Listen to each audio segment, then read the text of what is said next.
건물도 기초가 참 중요하고, 그리고 운동할 때도 기본기가 참 중요하죠. 기초가 탄탄해야지 실력도 점점 상승하게 되는데요. 그래서 테니스 선수들은 하루에 수천 번씩 스윙 연습을 하고, 그리고 야구 선수들도 하루에 수천 번씩 배팅 연습을 하는 이유가 이 기본기가 너무 중요하기 때문에 그렇습니다. 신앙도 마찬가지죠. 신앙의 기본기가 튼튼히 되어 있을 때 신앙이 지속적으로 성장하게 됩니다. 이 신앙의 기본이 되어 있지 않은 사람들은 평소에는 드러나지 않지만 어떤 어려움이나 역경이 찾아오게 되면 그때 모든 것이 다 드러나고 다 무너지게 되어 있죠. 비가 내리고 창수가 나매 그 무너짐이 심하리라. 만약에 모래 위에 지은 집을 한번 생각해 볼 수가 있습니다. 석가래도 튼튼하고, 그리고 기둥도 대리석이고, 인테리어도 내장재도 최고급으로 잘 지었는데, 만약에 그 기초가 모래 위에 집을 지었다라고 하면 아마도 금방 드러나고 무너지게 될 겁니다. 그래서요, 이 기본기, 기초가 너무 중요합니다. 신앙 가운데서도 마찬가지예요. 성경은 그래서 계속해서 이 기본기의 중요성을 강조를 하고 있는데, 시련과 역경이 닥치게 되면 모든 것이 다 드러나고 다 무너지기 때문에 기초의 중요성을 지속적으로 강조하고 있죠. 얼마 전에 지진이 있었는데, 지진이 오게 되면 기초가 드러나죠. 더 큰 지진이 오면 기초가 더 많이 드러납니다. 그런 것처럼요, 우리 삶에도 이 지진이 찾아오게 되면 이 삶의 근본과 기초가 드러난다라는 거예요. 사람들은요, 그 중심을 잘 살펴보면 자기 자신을 지탱하고 있는 기초가 다 다릅니다. 같은 사람인 것 같지만 전혀 다르죠. 어떤 사람은 욕심이, 물질이, 명예가, 출세가 기초가 되는 사람들이 있죠. 하지만 어떤 사람들은 신앙이 기초가 되고, 믿음이 기초가 되고, 은혜가 기초가 되는 그런 사람들도 있습니다. 하나님께서 이 인생 가운데서요, 그 믿음 드러내시기를 원하신다라는 거예요. 그 사람의 인생의 기초를 드러내시기 위해서 때로는 삶의 어두운 순간들, 어려움들을 허락하신다는 것을 알 수 있습니다. 여기 본문 보시면 의인은 뿌리로 말미암아 결실하느니라. 결실하는 것, 다시 말해서 열매 맺는 것은 뿌리로 말미암다라고 이야기하고 있죠. 어떤 가지로 말미암는 것도 아니고 줄기로 말미암는 것도 아니고요. 근본적으로 뿌리로 말미암아 결실하는 겁니다. 그래서 보이는 열매보다 훨씬 더 중요한 것이 겉으로 드러나 보이는 것보다도요, 보이지 않는 뿌리, 이 기초가 훨씬 중요하다는 거예요. 우리 선진들의 풍성한 열매의 원동력은요, 이 튼튼한 기초에 있었습니다. 성경 골로새서 2장 7절 한번 찾아보겠습니다. 골로새서 2장 7절. 그 안에 뿌리를 박으며 세움을 입어 교훈을 받은 대로 믿음에 굳게 서서 감사함을 넘치게 하라. 자, 여기 보시면 먼저 뿌리를 박고 그 다음에 세움을 입는 거죠. 뿌리가 너무 중요합니다. 신앙의 기본 틀이 잡히지 않으면요, 결코 설 수 없어요. 그런 사람은 조금만 흔들려도 무너지게 되어 있다는 거죠. 먼저 기초가 다져지고 그 다음에 결실하는 거예요. 먼저가 있고 나중이 있듯이 신앙에서도 우선순위가 있습니다. 이 신앙의 순서가 바뀌게 되면 내면의 질서도 무너지고, 그리고 교회의 질서도요, 다 무너지게 됩니다. 마음이 복잡해지고 갈등이 생기고 다툼이 생기죠. 신앙생활은 참 가벼운 건데 점점 무거워지죠. 왜 그러냐? 이 신앙의 우선순위, 이 기초가 잘못되어 있고요, 순서가 바뀌어 있기 때문에 그렇다라는 거예요. 그래서 오늘은 몇몇 가지 신앙의 질서에 대해서 좀 살펴보려고 하는데요. 우리가 어떤 것을 신앙의 질서로 올바르게 세우고 가야 할 것인가? 첫 번째로 인간의 지혜보다 하나님의 말씀을 앞세워야 한다라고 말씀드릴 수 있습니다. 시편 한번 찾아보겠습니다. 시편 138편 2절. 내가 주의 성전을 향하여 경배하며 주의 인자하심과 성실하심을 인하여 주의 이름에 감사하오리니 이는 주께서 주의 말씀을 주의 모든 이름 위에 높게 하셨습니다. 주께서 주의 말씀을 주의 모든 이름 위에 높게 하셨다 말씀하십니다. 주님이 말씀 아래로 가 계시죠. 자신의 이름보다 말씀을 더 높이셨어요. 말씀이 최고의 가치라는 겁니다. 주님은 늘 말씀을 가장 앞세우셨죠. 이게 여기에 나오는 주님이 예수님인데요. 7절에도 보시면 내가 환난 중에 다닐지라도 주께서 나를 소성케 하시고 주의 손을 펴사 내 원수들의 노를 막으시며 주의 오른손이 나를 구원하시리이다. 나를 소성케 하는 것도 원수들의 노를 막는 것도 구원받는 것도 여기 나오는 2절에 말씀대로만이다 라고 이야기하고 계셔요.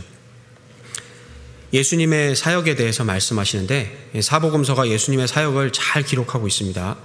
특별히 마태복음 9장에 보면 예수께서 모든 성과 촌에 두루 다니사 저희 회당에서 가르치시며 천국 복음을 전파하시며 모든 약한 것과 모든 병든 것을 고치시니라 라고 되어 있는데요. 거기에 보면 예수님의 사역에 3가지 동사가 나오죠. 가르치시며 전파하시며 고치셨다. 생략되어 있지만 문맥상으로 볼 때 생략된 것이요 말씀입니다. 말씀을 가르치시고 말씀을 전파하시고요. 그리고 항상 말씀으로 고치셨죠.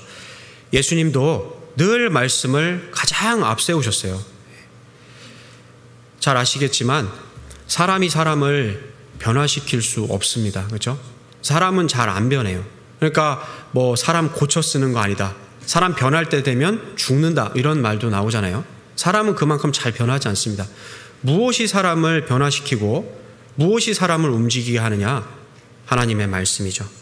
말씀이 사람을 변화시키고 그리스도의 심장을 움직이게 한다는 거예요. 그래서 무엇보다도 이 말씀을 중심으로 해야 됩니다. 말씀이 중심이 된 교제가 되고 말씀이 중심이 된 봉사가 되고 전도가 되어야 된다는 거예요. 빌립보서 2장 말씀에 보면 생명의 말씀을 밝혀 나의 다름질도 헛되지 아니하고 수고도 헛되지 아니하므로 그리스도의 날에 나로 자랑할 것이 있게 하려 합니다. 이 생명의 말씀을 밝혀 나눠주 있는 성경 있으신 분들은 보면요 거기 밝혀가 붙들어로 되어 있습니다. 붙들다. 하나님의 말씀을 붙드는 것, 생명의 말씀을 붙드는 것이 가장 먼저다. 그렇지 않으면 그 뒤에 나오는 수고도 그리고 다름질도 다 헛될 수 있다는 거예요. 하나님의 말씀을 붙드는 것, 그것이 제일 먼저다라는 거예요. 말씀이 없으면요 반드시 세상이 들어오고 마음이 식어지게 되어 있습니다. 우선순위가 바뀌게 되어 있어요. 성도님들, 이 배를 보면 큰 배 있지 않습니까? 작은 배 말고 큰 배의 중심을 잡아주는 것이 뭔지 아십니까? 물입니다. 물. 평형수라고 하는 물. 이 배 밑창에다가 비중이 큰 물을 가득 담아둠으로 인해서요 어떤 조류의 힘에 뒤집어지지 않도록 그렇게 설계를 합니다. 이 세월호가 뒤집어진 이유가 뭐냐? 이 평형수를 덜어냈어요. 사람을 더 많이 태우고 화물을 더 많이 선적하기 위해서 무게를 줄여야 되니까 아래에 있는 물을 빼버리고 그만큼을 위에다가 채운 겁니다. 그러니까 급류에 휘말렸을 때요 조류의 힘을 이기지 못하고 뒤집어져 버린 거예요. 우리 신앙도 마찬가지입니다. 우리 신앙의 평형수, 어떤 상황에 휘말리지 않도록, 어떤 어려움이나 고난이나 역경이 다가왔을 때 그것에 무너지지 않도록 나를 지켜주는 그 평형수는 하나님의 말씀이죠. 이 하나님의 말씀을 내 마음 중심에 아래에다가 깊숙이 넣어둬야 되는데요 날마다 채워야 되는데 채우지 않으면 반드시 그것을 세상이 대체하게 되어 있어요.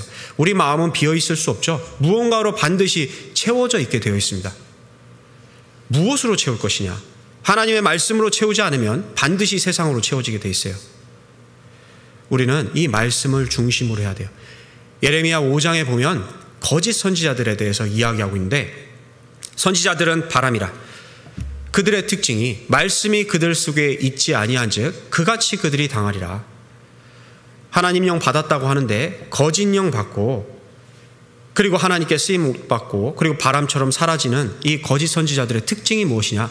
말씀이 그들 속에 있지 아니한즉 말씀이 없어요. 그러니까 사라져 버리는 겁니다.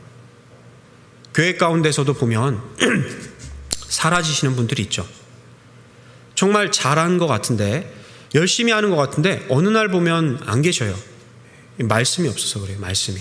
그 마음 중심에요 말씀이 기초가 되어 있지 않으니까 자기 열심, 자기 의로 하다가 지쳐버리면 나가 떨어져 버리는 거죠.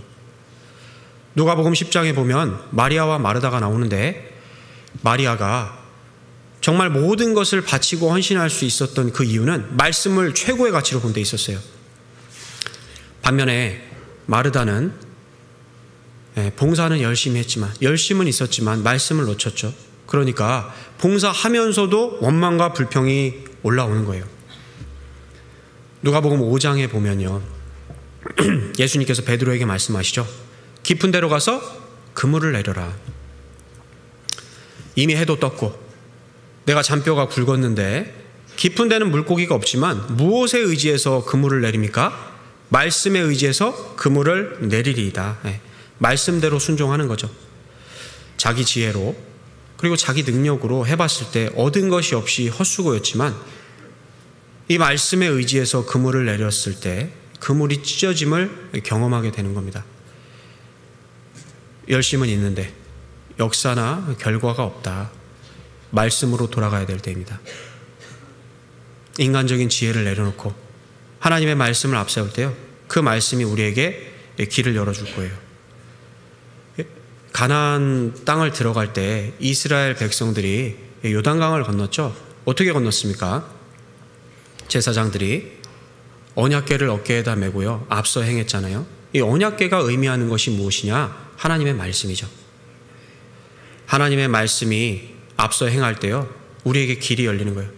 그 동일한 말씀이 우리에게 똑같이 길을 열어줄 겁니다.